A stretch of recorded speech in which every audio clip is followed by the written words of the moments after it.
Gagawa muna ako ng brine solution. Maglagay ako ng tubig sa bowl, mixing bowl. At lagyan ko rin ng asin at paminta. Lagyan ko rin ng bawang. Depende sa iyo kung ano pa ang mga pampalasa ang gusto mo ilagay. Pwede naman. At ihalo lang hanggang sa matunaw lang yung asin. Ilagay ko na yung pork chop. Bali 6 na piraso. Ibabad ko yan ng overnight, pero kung nagmamadali ka, pwede naman kahit 3 hours lang. Ilagay ko muna yan sa chiller. At nagawa na ako ng breading. Naglagay lang ako ng 1 cup na all-purpose flour at cornstarch. Tinimplahan ko ng asin at paminta. Lagyan ko rin ng garlic powder. At maglagay din ako dyan ng paprika.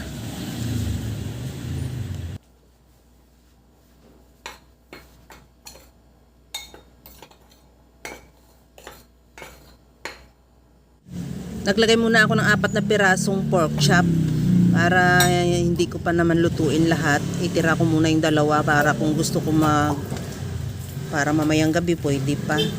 At pagkatapos lagyan ko rin ng kunting breading para magiging butter at i-coat na rin natin yung pork chop sa breading natin at saka natin yan prituhin.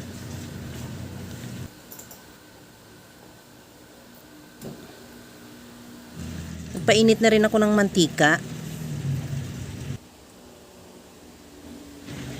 At iprito ko na yung pork chop. Sa low medium heat lang para hindi mabigla ang ating pork chop, hindi masunog agad. At antayin lang maluto yung kabilang side at saka baliktarin.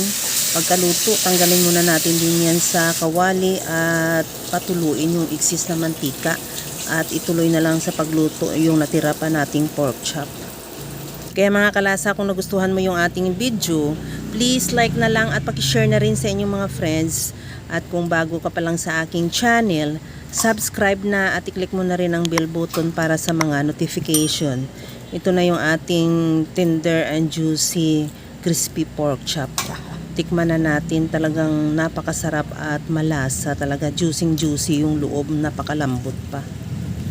Hanggang sa muli mga kalasa. Thank you for watching. Bye-bye!